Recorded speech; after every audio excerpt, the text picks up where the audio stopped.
સુરતમાં કમોસમી વરસાદના અને ભારે પવનના કારણે અનેક જગ્યાએ ઝાડ પડવાની સાથે સાથે સોલાર પેનલ પડવાના બનાવો બન્યા હતા.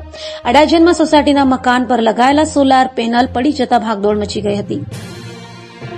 સુરત સહિત સમગ્ર દક્ષિણ ગુજરાતમાં હવામાન વિભાગની આગાહીને લઈ કમોસમી વરસાદ અને ભારે પવન ફૂંકાયો હતો, જેમાં અનેક જગ્યાએ ઝાડ પડવાની સાથે જર્જરિત મકાનો ધરાશાયી થવાના બનાવો સામે આવ્યા હતા.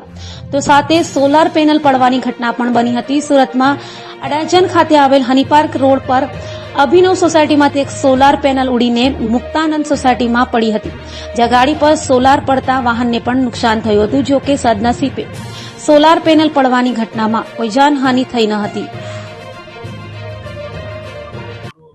સંદીપ પંચાલ મારું નામ છે. મુક્તાનંદ સોસાયટીમાં રહેવાનું છે.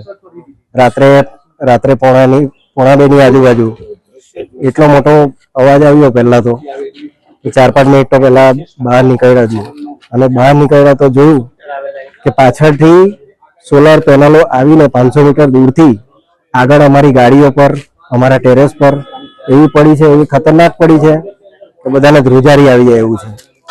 તમે રાત્રે સૂતા હતા અને જે પવન હતો તો ક્યારે ઘરની બહાર નીકળી શક્યા હતા અને અવાજથી કઈ રીતે જાગે?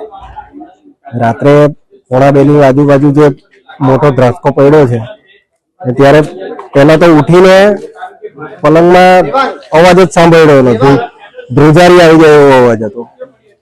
એટલે પછી મારી વાઈફ સાથે મેં કીધું ચાલો આપણે બહાર જઈએ. બહાર જઈને જોયું તો સીધી ગાડી પર જ પેનલ પડેલી હતી, અને ટેરેસ ઉપર આખા પાણીના પાઇપ પણ ફાટી ગયા છે.